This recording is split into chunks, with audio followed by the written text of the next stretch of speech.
Good morning everyone. It's Sunday the 24th of January today, and I thought I would do a short allotment update. Short because there's not a lot happening, but there's a couple of things that I think are just worth showing. I don't know how well the camera's picking this up, but it's a very misty, murky morning. It's about 11 degrees Celsius, which is a complete contrast to last weekend when it was down around -5. I think that's the lowest we've had this winter. We've had a very, very mild winter and a very wet winter, which for me hasn't had a lot of effect because I've been pretty much up to date on things like digging and so on, although there are a couple of things I want to show you. First off, you can see, probably just seeing the bottom of this, and there's a dog tail there as well, look, a tarpaulin.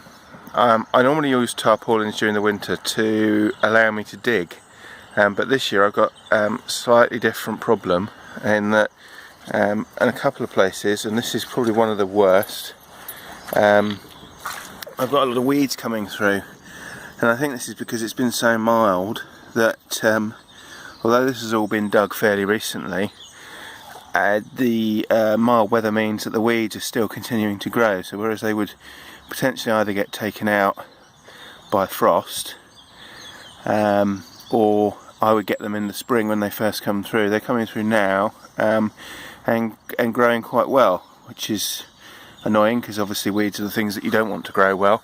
So what I've done, this patch, as I say, is probably underneath. I won't lift the tarp up, but underneath is probably one of the worst affected spots. There's probably twice as much weed cover as there is here.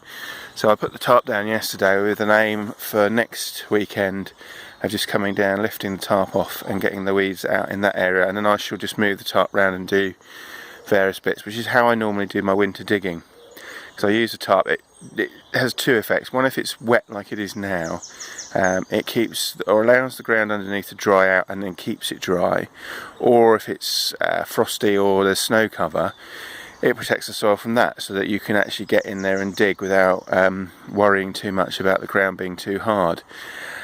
My biggest concern at the moment is wet ground is very spongy and puddingy, and I will just sink in and compact the soil if I walk on it as it is, so I'm trying not to do that. So that's one thing that I wanted to show you. Again, you can see here all the green is weeds, so we want to get rid of that. The broad beans are doing quite well, as you can see. They're probably benefiting from the mild weather. The garlic, don't know about the garlic, because it does need the cold to help it form bulbs with proper cloves rather than just one solid bulb.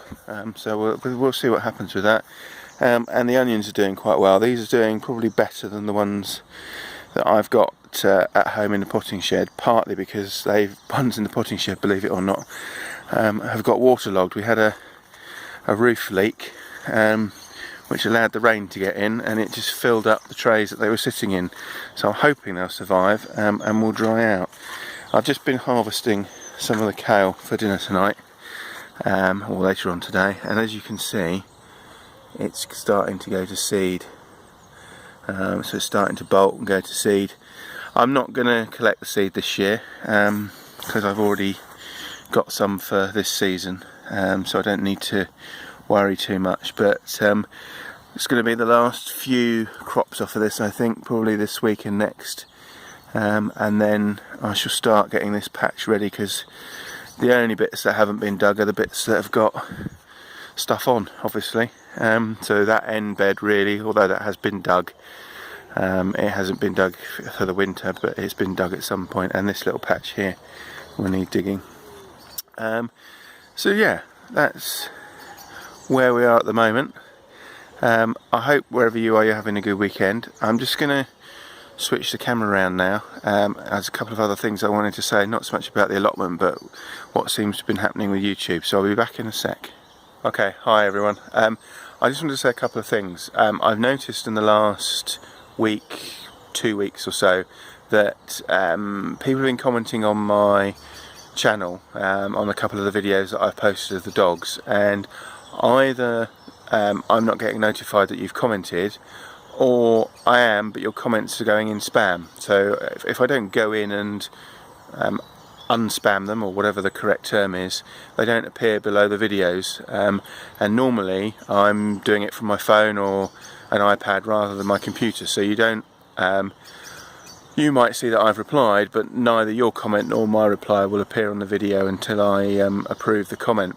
So I don't know why that's happening. It seems to be happening to people who have been long time viewers and commenters on my videos, so I don't quite know what the problem is. I know other people have been having other issues with YouTube, and I've been having the same, where someone will post a video but they don't get notified that it's been posted. So apologies, I'm not deliberately ignoring people, but I am getting a little bit frustrated and trying to catch up as much as possible. So do please keep watching. I seem to have also tripped over the 100 subscriber mark, which I didn't even notice until the other day, so thank you whoever you are for being the 100th subscriber. I'll have to see if I can work out who it is and name them. Maybe you don't want to be named, but yes, thank you very much. Roll on the next 100. So that's about it. As I say, hope wherever you are you're having a good weekend. I'm not sure when this will get posted, so today's Sunday, but it might not go up until later in the week, but hopefully it will be there in due course. Thanks for watching, and I'll speak to you again soon. Bye bye now. Oh, I just thought I'd bring you out and show you the other onion sets that I mentioned earlier. I don't know how easy this is to see. Maybe if I try and zoom in. But as you can probably see, ground in the modules is very, very damp. I've tried to dry it out as much as possible, but basically this was because they were sitting directly under where the roof was leaking. We've lost a couple. You can see there's a couple of empty ones there, and most of these, that one's not too bad, but that one is quite I won't say rotten, but it feels that that's the way it's heading. So we'll leave them for now and see what happens. I'm letting them trying to let them dry out as much as possible. I've emptied all the excess water off, and I'm obviously not watering them at the moment, but we'll see what happens. They've got, as I say, 1 or 2 chances, but I think at the moment the experiment of bringing someone in the potting shed and someone in the on the allotment has slightly gone awry, so we'll see what happens anyway. Thanks for watching. Bye.